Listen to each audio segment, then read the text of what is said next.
Imagine a heavy, 2-ton vehicle traveling at highway speeds suddenly losing control and careening wildly off the asphalt.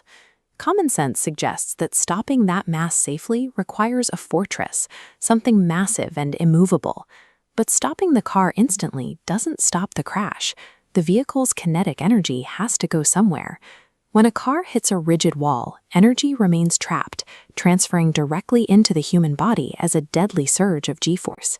Crash data confirms this.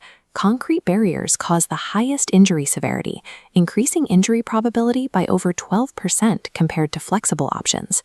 Designing for safety meant safety engineers had to start treating structural rigidity as a liability rather than an asset. These modern roadside systems are mathematically engineered to yield, actively sacrificing their own stability to manage violent impact forces. Look closely at a standard semi-rigid steel W-beam guardrail. It isn't just a fence, it's a precisely shaped energy absorber. If we freeze time at the exact millisecond of a vehicle's impact, we can see the controlled failure begin. Instead of acting as a wall, the steel beam behaves like a ribbon held in tension.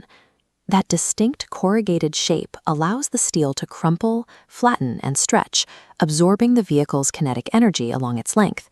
This graph shows the result. By extending the crash's physical duration, the barrier flattens a deadly G-force spike into a survivable, elongated curve. The rail's deformation is a mechanical strategy to buy the driver the most valuable commodity in a crash: time. But the energy management moves past the rail and down into the posts holding it in the ground. These supports are explicitly designed to give way. As the heavy car pushes forward, the posts rotate through the soil, snap at the base, or detach entirely. The system isn't actually trying to bring the vehicle to a dead stop. Instead, the yielding barrier catches the car and gently guides it into a redirection, turning the vehicle so it travels parallel to the roadway. This parallel movement prevents the vehicle from rolling over or bouncing back into the path of high-speed traffic. Success in this high-speed roadside environment means turning a severe perpendicular impact into a glancing, highly survivable scrape.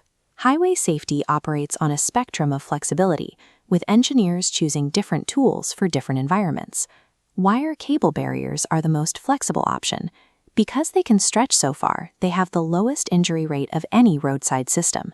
However, that flexibility requires a massive clear zone, empty space behind the barrier where the vehicle can safely decelerate without hitting other hazards. When there is zero space to yield, like on bridges or narrow medians, engineers are forced to use rigid concrete despite the higher injury risks.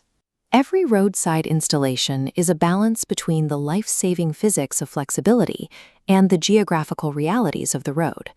When we unfreeze the collision, the immediate aftermath looks like a catastrophe. We see mangled steel and a wrecked car, but we also see a driver who can step out of the cabin alive. This is the philosophy of controlled failure, protecting us in the modern world. We see it scale up at professional racetracks, where safer barriers use bundles of foam to absorb energy that would otherwise be fatal at 200 miles per hour. That mangled wreckage on the highway shoulder is the evidence of a machine that successfully traded its own structural integrity for a person's life.